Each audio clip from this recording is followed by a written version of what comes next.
नमस्कार, आप देख रहे हैं न्यूज वॉच इंडिया। मैं आपके साथ रूपाली शर्मा।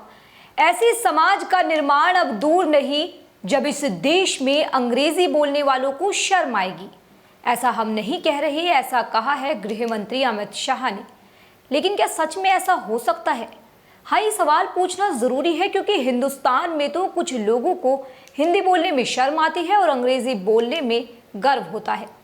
इसमें कोई दो राय भी नहीं है कि खासकर दक्षिण भारत के राज्यों की ये सच्चाई है। वहाँ के लोग क्षेत्रीय भाषा के बाद अंग्रेजी को महत्व देना चाहते हैं, लेकिन हिंदी को नहीं। हिंदी बोलना उनको हिंदी थोपना लगता है और यही वजह है कि देश में आज से नहीं बल्कि जब 1950 में संविधान सभा ने हिंदी को राजभाषा के रूप में स्वीकार किया तो तब से ही हिंदी का विरोध हो रहा है। ये भाषा विवाद रह रहकर उभर कर आता रहा है। एक बार फिर भाषा विवाद देखने को मिल रहा है। एक तरफ अमित शाह है जो ये कह रहे हैं कि वो दिन दूर नहीं जब भारत में अंग्रेजी बोलने वालों को शर्मिंदगी महसूस होगी, तो वहीं दूसरी ओर महाराष्ट्र सरकार ने 3 भाषा नीति पर नए सिरे से अपनी स्थिति स्पष्ट की है। बावजूद इसके राज ठाकरे ने 18 जून को प्रेस कॉन्फ्रेंस कर आरोप लगाया कि कुछ अभिजात लोग अपनी भाषा हम पर थोप कर महाराष्ट्र पर कब्जा करने की कोशिश में हैं। महाराष्ट्र में भाषा विवाद का पूरा मामला क्या है वो बताएंगे, लेकिन उससे पहले सुनिए कि क्या कुछ कहा है अंग्रेजी भाषा और भारत की तमाम भाषाओं को लेकर गृह मंत्री अमित शाह ने। संकट नहीं है, मेरी बात याद रखना। हम सबके जीवन में, मेरी बात ध्यान से सुनना, हम सबके जीवन में इस देश में अंग्रेजी बोलने वालों को शर्म आएगी, ऐसा समाज का निर्माण अब दूर नहीं है। चीजों को वो ही कर पाते हैं जो करने की ठान लेते हैं, और मैं मानता हूं हमारे देश की भाषाएं हमारी संस्कृति का गहना है। हमारे देश की भाषाओं के बगैर हम भारतीय ही नहीं रहते हैं। हमारा देश, इसका इतिहास, इसकी संस्कृति, ये हमारा धर्म, इसको समझना है तो कोई विदेशी भाषा में नहीं समझा सकती। आधी अधूरी विदेशी भाषाओं से संपूर्ण भारत की कल्पना नहीं हो सकती। वो केवल और केवल भारतीयता से हो सकती है, भारतीय भाषा से हो सकती है कि 2047 में विश्व में हम सर्वोच्च स्थान पर होंगे। इसमें हमारी भाषाओं का बहुत बड़ा योगदान भी होगा और हमारी भाषाएं न केवल भारत, विश्व कल्याण के लिए भी उपलब्ध कराने में तकनीक के आधार पर हम सफल होंगे।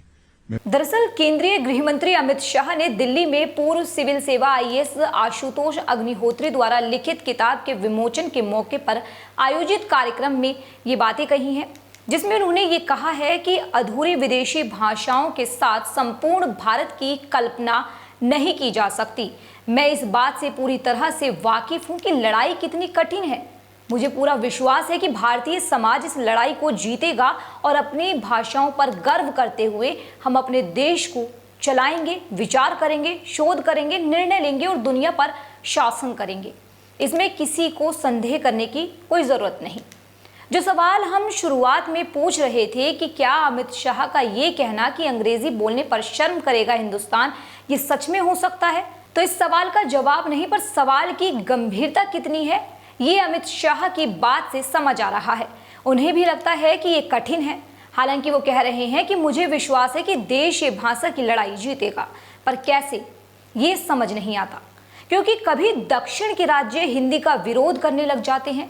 5 के सिक्के से रुपए का हिंदी निशान हटाकर क्षेत्रीय भाषा में जारी करते हैं, तो 3 भाषा नीति में लगातार बदलाव के बाद भी महाराष्ट्र में सियासी दल हो या नेता हिंदी के जरिए महाराष्ट्र पर कब्जा करने जैसी औछी बात करते हैं।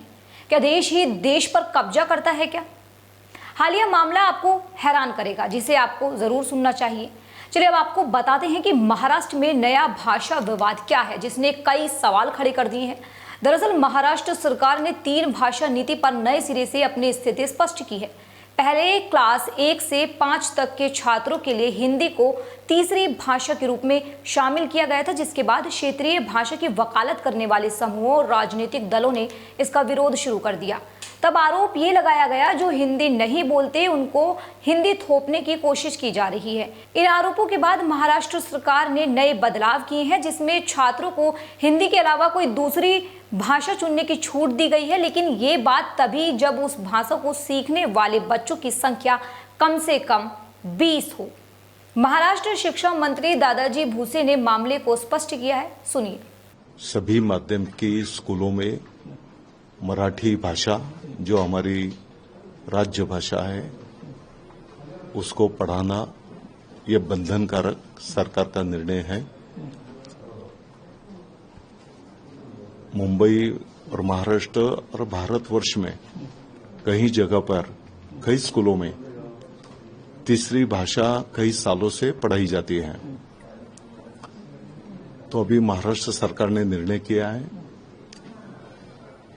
उस क्लास के विद्यार्थी तीसरी भाषा के तौर पर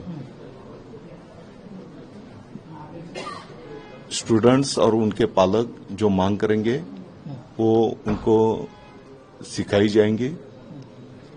इस सरकारी संकल्प के जारी होने के बाद इसका विरोध हो रहा है। जीआर का विरोध करने वालों का साफ तौर पर कहना है कि एक ही क्लास में एक ही भाषा को चुनने वाले 20 बच्चे होंगे, ये कैसे होगा? इसकी संभावना कम है। ऐसे में तब वो ये तर्क दे रहे हैं कि ऐसी स्थिति में हिंदी ही तीसरी भाषा के रूप में थोपी जाएगी, क्योंकि वो सोच रहे हैं कि 20 बच्चों का ये मानक ज्यादा है। लेकिन क्या वो ये नहीं सोच रहे कि क्या सरकार 2-2 बच्चों के लिए शिक्षक लगाए? क्या क्लास में 2-2 बच्चे अलग अलग भाषाएं पढ़ें? क्या ये विचार करने वाली बातें नहीं हैं? अब आते हैं राज ठाकरे पर। दरअसल इस मामले को लेकर राज ठाकरे ने प्रेस कॉन्फ्रेंस कर 18 जून को आरोप लगाया कि कुछ अभिजात लोग अपनी भाषा हम पर थोप कर महाराष्ट्र पर कब्जा करने की कोशिश में हैं। राज ठाकरे ने कहा है कि माता पिता, स्कूल प्रिंसिपल, शिक्षक महाराष्ट्र की संस्कृति को बचाने के लिए प्रोटेस्ट में हिस्सा लें। वहीं कांग्रेस भी इसका विरोध कर रही है और कह रही है कि भाजपा की साजिश है महाराष्ट्र की भाषा को, पहचान को कमजोर करने की। वहीं आज गृह मंत्री सभी क्षेत्रीय भाषाओं पर गर्व कर रहे हैं, तो ये नेता इस तरह डर रहे हैं। अब तमाम सवाल यहाँ पर खड़े होते हैं कि एक तरफ देश में भाषा विवाद लगातार गहराता जा रहा है, कभी दक्षिण के राज्य तो कभी महाराष्ट्र में भी इस तरीके का विरोध किया जा रहा है। अमित शाह लगातार कह रहे हैं कि हिंदी भाषा या तमाम भाषाओं को बढ़ावा दिया जा रहा है, दिया जाएगा भविष्य में। लेकिन बावजूद उसके तमाम इतनी सारी समस्याएं हमेशा भाषा को लेकर क्यों खड़ी होती हैं? क्या ये विभाजन के लिए एक बड़ा कारण बन सकता है? क्या ये देश में तमाम विवादों को जन्म दे सकता है? ये बड़े गंभीर सवाल हैं। आप इस मामले पर अपनी क्या राय रखते हैं? कमेंट सेक्शन में बताइएगा। देश और दुनिया की तमाम खबरों के लिए लगातार देखते रहिए न्यूज़ वॉच इंडिया। मेरा नाम रूपाली शर्मा है। शुक्रिया।